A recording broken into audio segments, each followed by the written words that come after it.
What is up, guys? I'm sure a lot of you expected for there to be an update today, but that is not happening. Based on these tweets from Fortnite, a lot of people expect the update to be tomorrow, but today we're going to be reacting to this video from Arrash that talks about how respawns and kind of like being able to respawn in game has changed the BR genre and kind of cheapened the experience in some ways.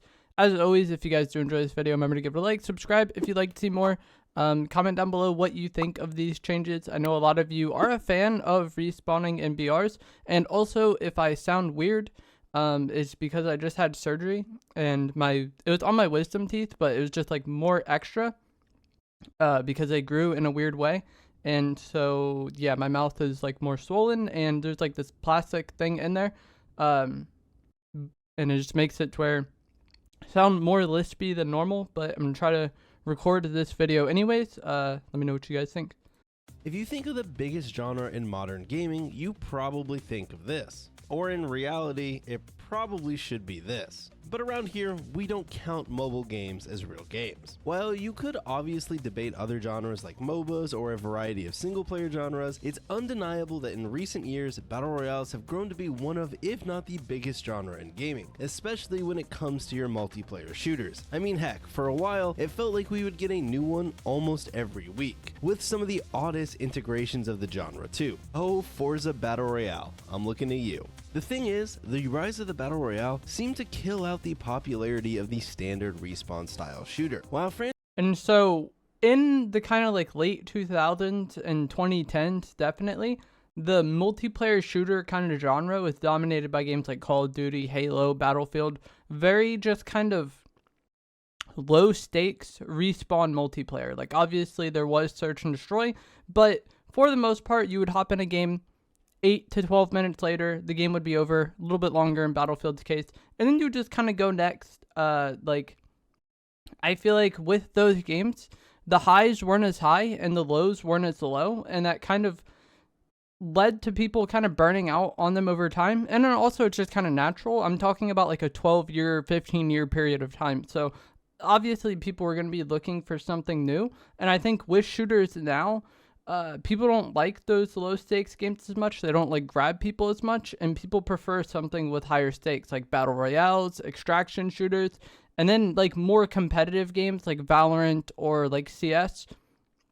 I feel like are kind of what people are more interested in as far as shooters go these days. I think that just comes down to, like I said, people being more used to the game, burning out, the highs not feeling as high because they're used to it, and also I think having skill-based matchmaking in these low-stakes games just like kind of led to the experience being more like frustrating and not worth it for a lot of players. Like if the game's gonna be super sweaty, it might as well be something that feels more rewarding than just playing a team deathmatch, you know what I mean? And I'm sure a lot of you guys who played COD a lot back in the days can kind of relate to that. And for my own history, I played COD 4 onward, I played Halo 3 and Reach, played a lot of Battlefield, Rainbow Six Siege, and then as far as BRs go, I've played Fortnite since like the second day it came out. I played Warzone for most of 2020 and 2021, and then I played a bit of PUBG as well. So I haven't really played Apex, but for Fortnite and Warzone, I have like a solid amount of experience on those games. Franchises that embody the standard respawn TDM style game mode still exist. In many cases, they have fallen into that more niche side of gaming, or at the very least play second fiddle to a much more popular mode, like in the case of Call of Duty, where it's near undeniable that standard multiplayer has taken a backseat to Warzone in recent years. Other respawn shooters though are also past their glory years, with franchises like Quake, Gears, Halo, Overwatch, and heck, even Battlefield all still existing, but nowhere near their peak popularity. Also, there's a required Titanfall segment here. Rest in peace, Titanfall. Your cool mechs. RIP. Titanfall 1, I enjoyed. Titanfall 2, I didn't really play because it had a really bad launch window. It launched within a week of COD Infinite Warfare and Battlefield 1, I think. Like, all those games came out in like a 3-week period. And then I believe Titanfall 3 got reworked into being Apex. So this is a game that kind of went to the wayside to make a Battle Royale. and movement will forever be missed. Pushed to the side so Apex Legends can continue on. That's what you're talking about. Respawn-style game modes and games as a whole these days just aren't as popular. And while the Battle Royale genre is no longer the only thing being made, thank God, it seems like the developers are heading toward extraction shooters or even other styles of games rather than back to that older style of multiplayer shooters, at least in the AAA space. But here's the thing, I don't think the young Zoomers.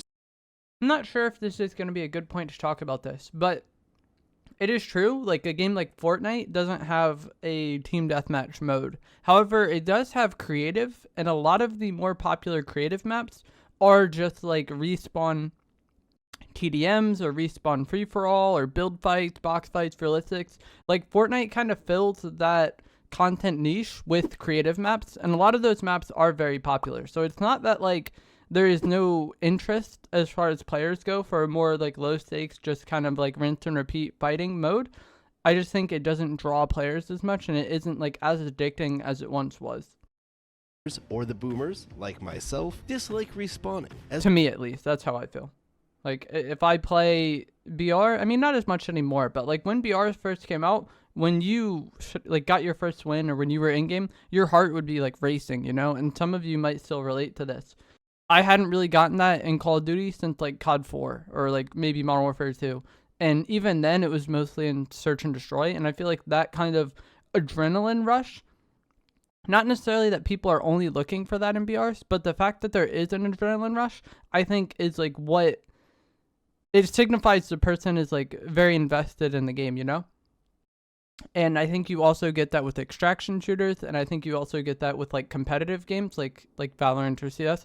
But I don't think you really get that as much with just like low stakes TDM domination, like whatever. As while the original concept of a battle royale was focused around an intense one life mode where one player or team would fight for victory, these days I can make a very honest argument that some of the battle royales are just glorified team deathmatch modes, with some added bells and whistles to spice up the game-to-game gameplay. Sorry Resurgence kids, and I hate to break it to you, I don't actually think you're a fan of battle royales. You're just a TDM kid lost in a battle royale world. But there are reasons why a battle royale would want respawn mechanics, or why a player themselves would also want them, right? The whole reason battle royales got so popular was that every game feels different. The rotations, the loot, RIP, if you guys watch my content on Fortnite now, you know I'm not the biggest fan of like the scripted nature of the game with like the vaults and the medallions and all that. And that's kind of like what he's talking about right now in a positive light. The encounters, each game feels like it could be its own story, and sometimes that story ends in a super cool victory royale that you can share with your friends. Hey guys, last night I was playing Fortnite and I dropped Tilted Towers and you'll never believe it. I got like 10 kills with the pump shotgun and I ended up winning. I even killed Ninja. This is something the standard TDM style game lacks. If I try and recount my most recent 10 games of Halo Infinite. That's true. Like if you talking to your friend, you're like, yo, how'd your games go? They'll be like, yeah, I got like 3 dubs. I got like a 15 kill win and it was great. If you're talking to somebody about TDM and they're like, yeah, I won 6 games. I got 20 kills one game. You're like, cool. Like it just doesn't hit the same, you know? And I think the fact that I can say that and y'all understand what I'm saying or like kind of relate to it, you know, proves the point. And the reason why I'm making this case so much is because he's going to talk about how Respawn's kind of like ruined that. So I really wanted to talk about like the stakes of the match and how that made BR special before we get into that point. Infinite to someone, it's just a lot of sadness and depression. But in reality, there's really nothing there. Maybe a specific moment where you did something super cool or like you had some absolute BS happen, but in general, you spawn, you go shoot things, maybe you do an objective, you die, and you do it all over again. And let's be honest, we all know none of us are doing the objective anyways, so that's just one less thing that could vary up the game. I think also a lot of what made those games special, the old style, was the interaction between players. If you played a match and the other team was talking a lot of crap in the pregame lobby and then you beat them, that would be something like noteworthy and like special and like a story to tell, you know? There is not pregame lobbies anymore, I don't think. People don't use mics. People don't talk crap in the same way. And so I think that kind of also detracted from those games. However, the biggest downside of the original Battle Royale was the fact that you could spend 5 to 15 to 20 minutes running around a map and looting just to die in a way that felt really cheap. And that was it, back to the loading menu. And while that's still possible in the modern landscape of Battle Royale, Like I said, the lows are low, the highs are higher.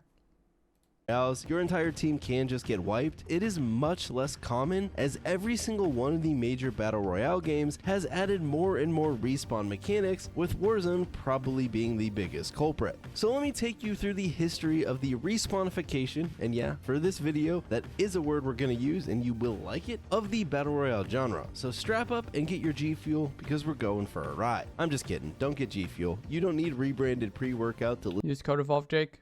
listen to me tell you about some video game mechanics. I actually haven't had caffeine in like a week because of my surgery, and I think that's been the longest I've gone without caffeine in like probably 15 years or something like that, maybe longer. Grab a nice water. Who am I kidding? I actually had a Red Bull while I was writing the script and recording this, so, you know what? You do you. So let's start at the very beginning of the genre. Well, not actually. That would actually take us pretty far back. So we're gonna skip a bunch of years and zoom through the parts that are less relevant to this specific discussion. But in the year 2015, after seeing the moderate success of various mods and indie games, we would get a battle royale known as H1Z1 King. I wish I played this game or followed this game. And I also wish there was more like kind of documentary style content about it, because I really like BRs, but I really don't know what happened in H1. Kill, which for some reason at some point changed its name to Z1 Battle Royale, but honestly who cares, because no one plays that game anymore. But H1Z1 was probably the first truly big Battle Royale, and it would go on to see some pretty insane success, selling over 1 million copies by March of 2015. Not bad for the fledgling Daybreak Studios. H1Z1 though, in all honesty, was an extremely jank Battle Royale, but being the first game to a genre has its perks, and the mechanics to this Battle Royale were pretty simple. Just be the last one standing. The game had no respawn mechanics, so if you died it was back to the loading screen, or if you happened to be playing the squads mode, you'd be stuck cheering on your mates for the rest of the game. A couple years later, in March of 2017, we would get— That's how Fortnite was until season 8 or 7, I think. I forget exactly when they added reboots. I think it might have been season 8. But if you died in squads, you were watching. And so like, if we were playing squads and 2 people died off spawn, like, we would just, like, clear the POI and then, like, eliminate ourselves and go next, so our friends didn't have to just watch the whole time. PUBG, and in all reality it's a fairly similar game to H1Z1, and there's a whole story behind that. I'm sure you can find it. But PUBG would seem to be a tiny bit more polished and would go on not only to take H1Z1's lunch, but also everyone else's in the process. To this day, PUBG actually holds the record for the most concurrent players ever on Steam, a fact that probably keeps old Gaben up at night, tossing and turning. I think Pal World recently broke that. Wishing his baby Dota 2 held that crown, or his fantastic new card game, Artifact. Speaking of Artifact, how's that one doing today? Rip. Looks like it's doing just dandy. Speeding up a bit, Fortnite would drop in September of 2017 and obviously go on to be absolutely massive. But again, Fortnite at launch was just a die and you're out game. After this, Call of Duty would drop their first Battle Royale with the Blackout mode in Black Ops 4, which dropped in October of 2018, and this was also a die and you're out style game. However, Blackout did— I also did play this game, like, briefly, like, probably less than 100 matches, probably less than 50. test respawns with a limited time mode called Down But Not Out in January of 2019. Now, wait, that's crazy. So Blackout had respawns before Apex, but everyone credits Apex. I didn't know that. It wasn't LTM. Apex was probably the first to add it in like the core game, but that's interesting. I didn't know that. I didn't actually play this limited time mode, and so the only information I have of this is from this fancy Polygon article. Thanks, Austin, but to my understanding, this was probably the early concept that would later lead to Resurgence. But now we get to the interesting part. The respawns are heating up, and the gamers want back into action. No more watching Billy for 20 minutes while we're dead. Instead, it's time to harass him to respawn us because we want to play. Apex Legends would drop in February of 2019, and one of the key features of this Battle Royale was the ability to respawn a fallen teammate if and only if you were able to retrieve their respawn banner from their death box before the time. If you play Fortnite and not Apex, it works very similar to the Fortnite reboot system. At the time, people roasted Fortnite for literally just like ripping it completely from Apex and copying it. ran out. This added a very interesting reward versus risk dynamic, because in cases where your team would win a fight, well then picking up your fallen mate's banner was easy. You just ran over to the death box and picked it up. But what if you happen to lose a teammate in a fight and you're now down players? The remaining alive players would be given a very interesting decision. Do you try and retrieve that banner, risking your life in the process? Or do you tell your friend he's a shitter who's just holding you back anyways and run away from the fight, letting their banner time out? This all led to some very interesting. I'm always someone that's gonna like die trying to revive or reboot my teammates. Like I'd rather just go next than just like make them watch. Fun situations. Maybe you really want to get your teammate back, however you know that going for their box is basically a death sentence. So you wait and hide until the last possible moment and make a dash for it, hoping that either the opposing team has left or you can at least get in and out without them catching you. Or maybe you hear that the team that killed you is now getting attacked by a third party, so you decide to sneak in and try and grab that banner while they're fighting. There was a ton of dynamic gameplay based around these death boxes and banners, and it felt like one of the biggest innovations the Battle Royale genre had seen, and it added even more crazy story potential to each game. Imagine you're playing some Apex Legends, the boys just got killed and you're in a 1v3. At this point it's all up to you. You're probably not going to win the game by yourself, so you take on the team that just killed your friends and somehow you win a 1v3. And not only that, you maybe pick up those banners right as the clock was about to run out. Now that's a story you and your mates are going to remember for quite some time. Once you retrieve these respawn banners though, the job wasn't done, as the alive player then has to carry them to a respawn beacon on the map, or later on in the game's lifespan you could deploy a mobile respawn beacon, and here you could respawn your fallen teammate. However, any nearby players would see this and be able to use this information to ambush you, or in some cases just snipe you out of the sky before you even get to play again. On top of this, your returning teammate would come back without their loot, so you would need to help them get looted back up before they would be of much use. This mechanic would seem to enlighten our friends at Epic Games, who would quickly add the Fortnite reboot van in Season 8 of the game, dropping that same month, which functioned very similarly. If your teammate died, you would need to grab their reboot card before it timed out, providing Fortnite with many of those same dynamic scenarios that I actually think the reboot system in Fortnite it's so outdated. Like I would like if they made it to where like you rebooted them faster. I feel like it takes way too long. Like I know in squads, if you have everyone doing it, it goes faster. But I feel like in like duos, it should go faster. It's already like a downside that, you know, the person is going to come back with only a pistol. It's going to make a loud noise for everyone to hear. I feel like trying to reboot and having it tick up as slow as it does with how much mobility we've had in the game in recent chapters is just a struggle. So I honestly would like if they would make it to where it was a little bit easier to reboot your teammates, at least in the smaller game modes. Apex had benefited from, and again allowing you to force your friends to risk their lives to save you, because in reality you're more important than them anyways, which would always end up being hilarious, because if they died trying to save you, you'd know it was your fault in the end. The next big advancement in the respawn arms race would be none other than the respawn king. Warzone took it to like the nth, like the 10th power of 10. Like it was crazy. Warzone. Call of Duty would drop their big new battle royale in March of 2020, titled, you know, Warzone, and this time, unlike Blackout, Warzone would be totally free to play, reaching a ton more players. It would instantly blow up and become a top dog in the space, but it would also add a lot more revivability to the game. The main innovation and mechanic that Warzone kind of brought to the genre was the gulag. After a player died, for the first time, instead of being out of the game completely like you would in previous battle royales, they would be transported to a 1v1. And I actually really wanted Fortnite to have the gulag. If you win this 1v1, you come back for free. If not, your teammates can buy you back, and buying someone back was way easier than rebooting them in Fortnite. And I wanted Fortnite to have the gulag system. After playing Warzone for a year and a half, I really don't think it would work in Fortnite, just because of how much loot there is on the map. Like trying to regain in Fortnite, I just don't think would work the same. Whereas in Warzone, you have free loadies coming at a certain time. You have money as a universal loot item that you can use to buy loadouts, and there's also contracts like scav runs that you can land on to kind of like regain your game. I really don't think a gulag system would work in Fortnite, but let me know what you guys think.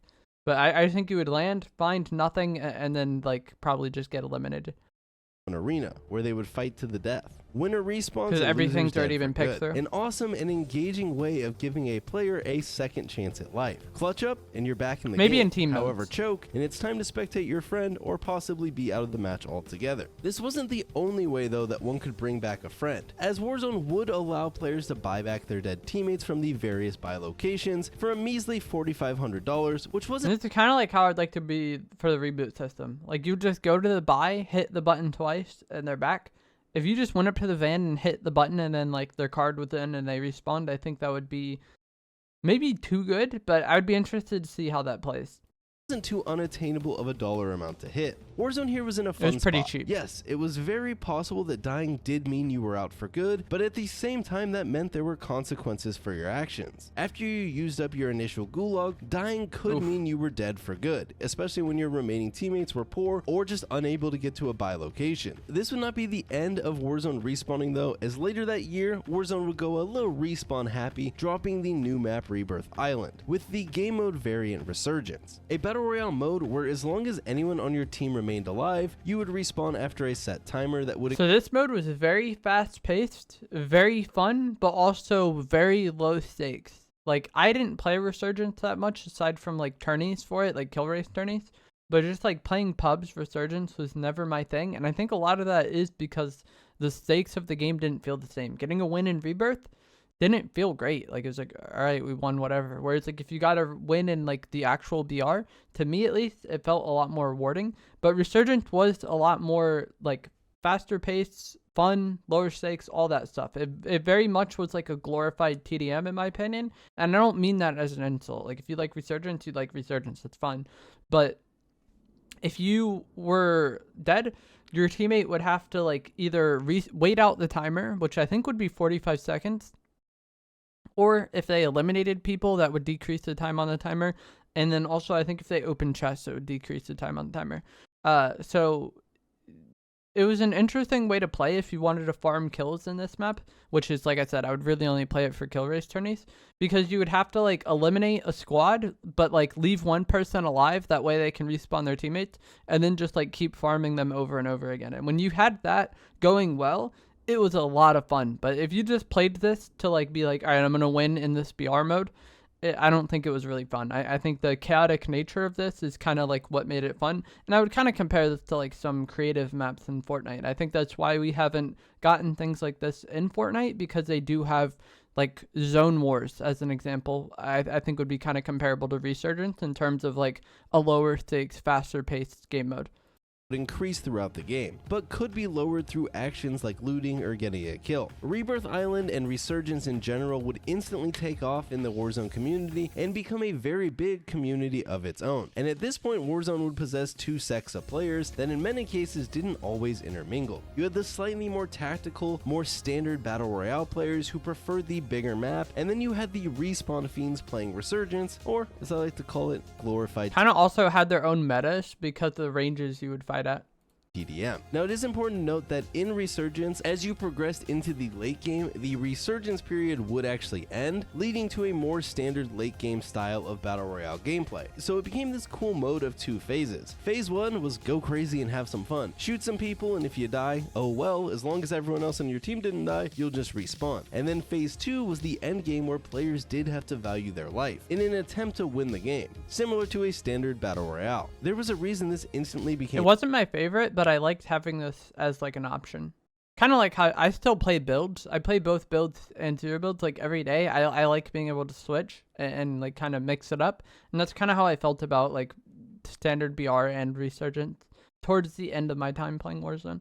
Game so popular. It allowed players the ability to get into more gunfights without the worry of losing the entire game and being sent back to the menu, while also still providing those tense endgame scenarios that you would see in the Battle Royale genre. Resurgence to this day is a very popular mode in Warzone, and it arguably even carried Warzone through some of the lower points of the bigger maps. I'm looking at you, Caldara and Almazra. The next major event on the respawnification journey would be in June of 2021, where PUBG's new map map would actually have its very own gulag mechanic, giving that game its first form of respawn I didn't know this. Warzone would then see additional respawn mechanics added next in April of 2022 during the third season of Vanguard, where they would add gulag tokens. These tokens allowed players to be able to get additional chances in the gulag after their first attempt. These would end up being absent throughout the first year of Warzone 2, but would return during Season 1 of Modern Warfare 3 the following year. Warzone 2's launch in November of 2022 would actually be a massive overhaul for the game, which came during the Modern Warfare 2 year, and this wasn't just in the respawn department. The new rendition of Warzone was an extremely slowed down and more deliberately tactical version of the game. Movement was slower, time to kill was faster, loadouts were a lot harder to get, and respawning was much more difficult. And for some reason, Infinity Ward put AI all over the map just to piss you off.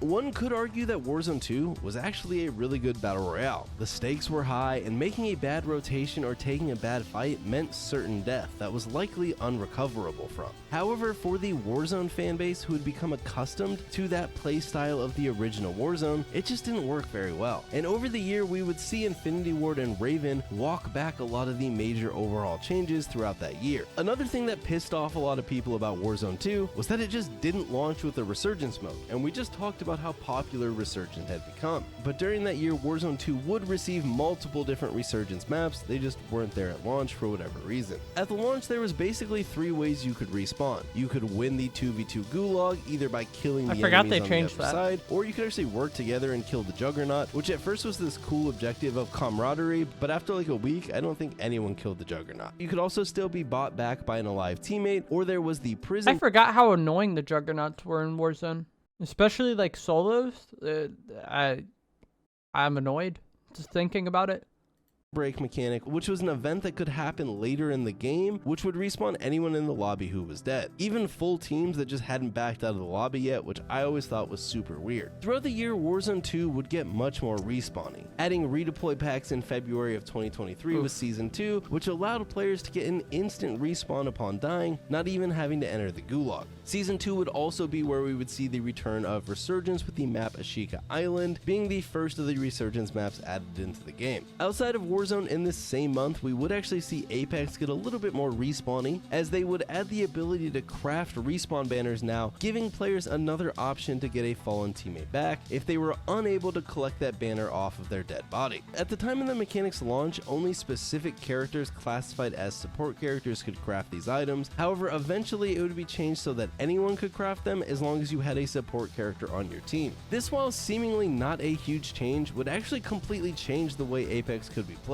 Those tense moments fighting over or trying to sneak out with a teammate's banner were effectively gone, as surviving and retreating became the play if there wasn't a safe path to your teammate's death box. In May, we would see a pretty big shakeup for another of the major battle royales, as PUBG would implement their very I had no idea they mechanic did that with the blue chip system. This allowed players I don't to know. find a loot item I never hear anything about PUBG really. known as blue chips, and then take those to a blue chip generator, respawning a dead teammate on specific maps. Later in June of 2023, during Season 4 of Modern Warfare 2, I know it gets confusing, sometimes I hate Call of Duty, okay? But Warzone would add the item reinforcement flares, making it possible to instantly respawn a fallen teammate just by shooting the flare into the sky. And to round it out, in December of 2023, the Modern Warfare 3 update for Warzone would drop, once again completely overhauling the game from the version played for the past year. Updated movement, a new big map, and tons of balance changes brought the version much more in line with the original Warzone that by this point had been frustratingly decommissioned by Activision. Thanks, Bobby, you won't be missed. This version of Warzone would also happen to be the most respawn heavy of them, as not only did it retain the Resurgence game mode of its own that people liked, it would also turn the standard Battle Royale mode into a mode with much less stakes and many more respawns. The new update would retain the gulag and buyback system, but it would also include the items that were added over time, like the gulag tokens, the redeploy packs, and reinforcement flares, making it probably the easiest of all the battle royales to bring back your fallen teammates. This, combined with loadouts which had been made very easy to get again, unlike the launch of Warzone 2, leads to this version of Warzone feeling like at times it lacks consequences. Sure, a late game death And that's kind of the balancing act. The more respawns, like the more high action the game is, but also the lower stakes it is, and I feel like the less rewarding it feels.